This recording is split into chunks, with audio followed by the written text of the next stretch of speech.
In a world just packed with constant updates, endless headlines, it feels really easy to just focus on the immediate stuff. Right, the day-to-day noise. Exactly. And you miss the huge shifts happening kind of underneath it all. Yeah. We get caught up in the short-term drama market ups and downs, the latest news cycle craziness, Mm. and we risk, overlooking these really fundamental trends that are already shaping what's next. Yeah, the big picture gets lost. But if you know where to look, some truly world-altering opportunities are right there, sometimes right under our noses. Definitely.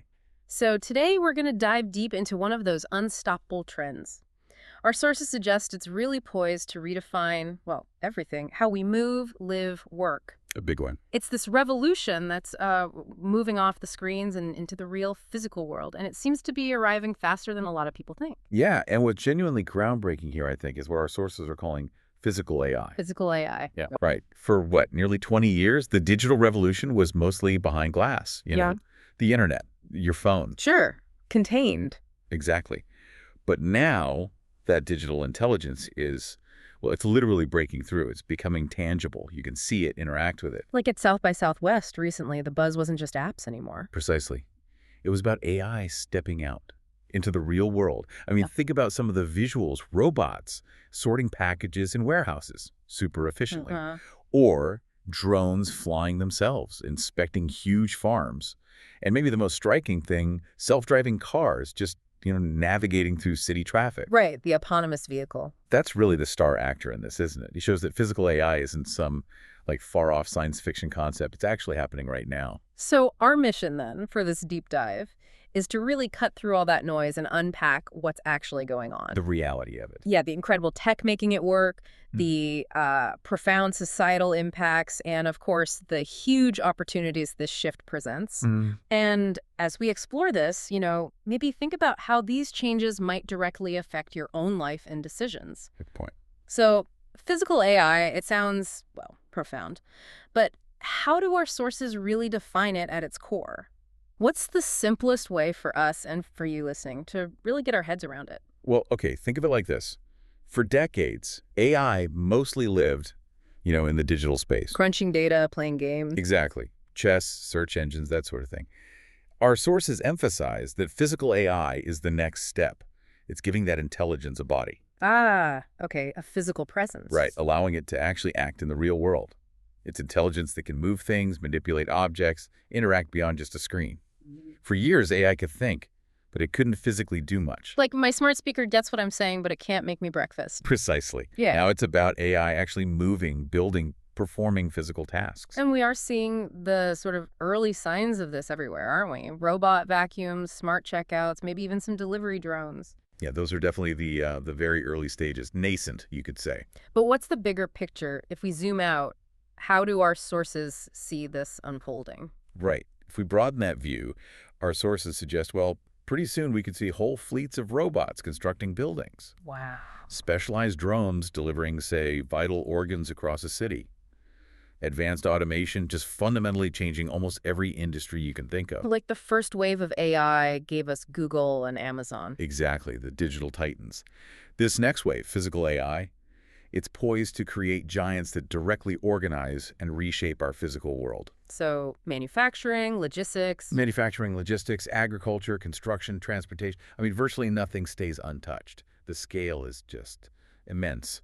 We're talking about automating the actual fabric of the economy. And as we mentioned, the self-driving car is pretty central to this whole physical AI revolution. Absolutely. Our sources are really emphasizing it's not just a concept anymore. The technology's made these, well, astonishing leaps forward. It really has. These vehicles are now showing remarkable skill and safety on actual roads. We've seen examples, haven't we, in the UK? Autonomous vehicles delivering groceries, goods. Yeah, happening now. And governments worldwide are definitely noticing this shift. Many are actively passing laws to, speed up adoption. So the crucial question then is, why does this matter so much? What are the benefits our research points to? Well, the benefits are truly transformative. I mean, we're talking about a dramatic drop in traffic accidents. Which means saving lives. Countless lives saved, injuries prevented. And imagine reclaiming all those hours you spend commuting every day. Yeah, freeing you up to work, relax, connect with family. Exactly. Plus, it promises totally new mobility and independence for the elderly or people with disabilities. That's huge. And the adoption rate, our analysis suggests, could be even faster than smartphones. Once people experience this kind of safety and convenience, well, there's probably no turning back. Like the early days of the iPhone. We are standing right at the threshold of a massive growth curve. Yeah, much like smartphones around, say, 2006. It suggests the biggest opportunities are absolutely still ahead.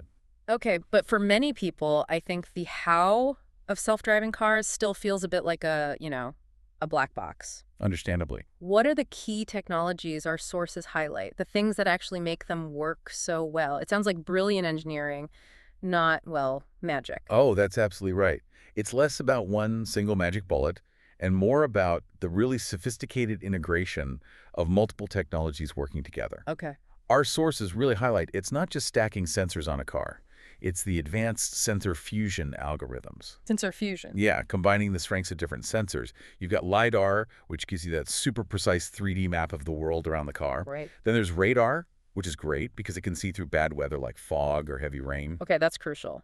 And high-resolution cameras, providing really detailed object recognition. They can even understand sort of the nuances of human intention, like a pedestrian looking like they might step out. Wow. And all this data, this absolute torrent of information, gets crunched by specialized AI processors right there in the car. Not just regular computer chips. No, not general-purpose CPUs. This is custom silicon, designed specifically for lightning-fast AI calculations, what they call inference. Right. And this lets the car's brain make decisions in, like, sub-milliseconds, reacting way faster, more consistently than any human possibly could. No distractions, no fatigue. That's a perfect driving capability of physical AI you were talking about. That's it in action. Seamless, consistent. So, looking beyond the car itself at the wider picture, the societal impact of this shift sounds like it's going to be truly profound. What do our sources suggest life might actually look like when we don't need to actively drive anymore? Oh, it fundamentally reimagines daily life. I mean, picture it. No more stressful commutes. Ah, the dream. Right. You just summon a car, hop in, and then you're free. Relax, read, catch up on work, maybe even nap while it handles the driving. That's potentially hundreds of hours back in your life each year. Easily. And cities themselves will transform. Think about all the space currently dedicated to parking. So much. With significantly less need for parking spots in garages, urban planners can repurpose huge areas into parks, public spaces, maybe more housing. Interesting. Cars will become more like a service, efficiently running errands, maybe joining ride-sharing fleets when you're not using them, optimizing how we use urban land. So transportation costs could drop. Drastically. Goods moving faster through supply chains. And car ownership as we know it, that might actually start to fade away.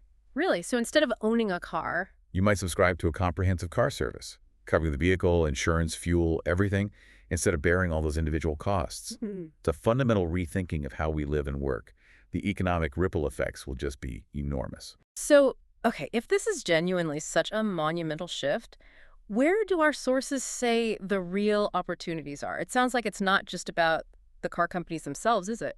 That's a key takeaway, exactly. The real value, the sort of new powerhouses, they'll likely emerge throughout the entire ecosystem around these autonomous vehicles. Problem supply chain. Right down to the base of the pyramid. Think about the companies making the LiDAR sensors, the other sensors, the specialized AI chip designers we talk about, and the software companies creating the actual brains, the operating systems for these vehicles.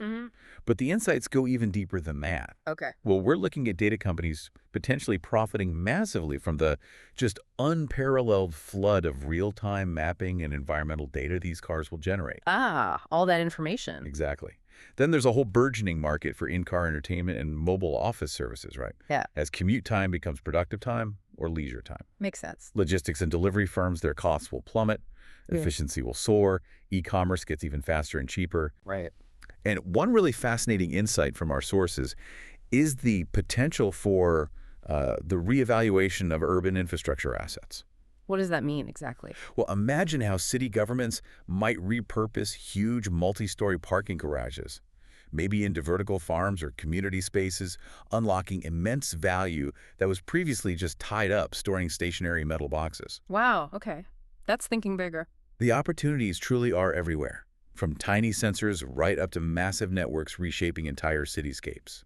So as an investor, or even just as an informed individual, it raises that important question, doesn't it? Which is, Are you looking beyond just the car itself? Are you thinking about what powers it, what connects to it, what benefits from this autonomous future? yeah. Because that's likely where the most significant transformations and, potential returns will be found. And maybe a word of caution here, based on our sources, for anyone watching the space develop. Yes, that's important too.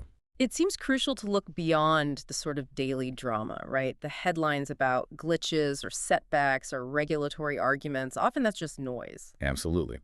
Every major technological revolution hits bumps in the road. There are always doubters, debates. Always. But the underlying direction here seems crystal clear.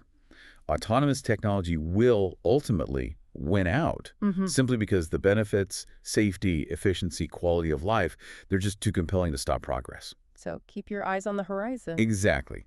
As an investor or just as a citizen trying to understand the future, you need to focus on the long-term trajectory, not just the fleeting headlines. Short-term panic often hides long-term opportunity. Think like a historian, maybe. Yeah, think like a historian. Every great societal shift had its skeptics, its setbacks, but it changed the world regardless. This feels like another one of those moments, and the story's going to unfold over decades, not just months. Patience and that forward-looking vision, they'll likely be profoundly rewarded. So the scale of this transformation really is immense. Our sources keep reiterating it's a shift that could be even bigger, more impactful than the internet itself. It's hard to overstate. And while many people are, distracted by the daily worries, the short-term stories, you now have the chance to see this bigger picture, to understand the forces at play, and maybe position yourself to be part of this next great adventure. Focus on these big ideas. Keep that long-term vision rather than getting bogged down in the day-to-day drama. Because the world does consistently reward those who are bold, who are forward-thinking. Right. And this isn't just, some powerful investment theme, although it certainly is that. It's really a monumental shift in how we fundamentally live and work and interact with our physical world. So the world is changing right under our feet. The question is, will you be a participant or will you be a spectator in this ongoing revolution? Make sure you're on board for the journey.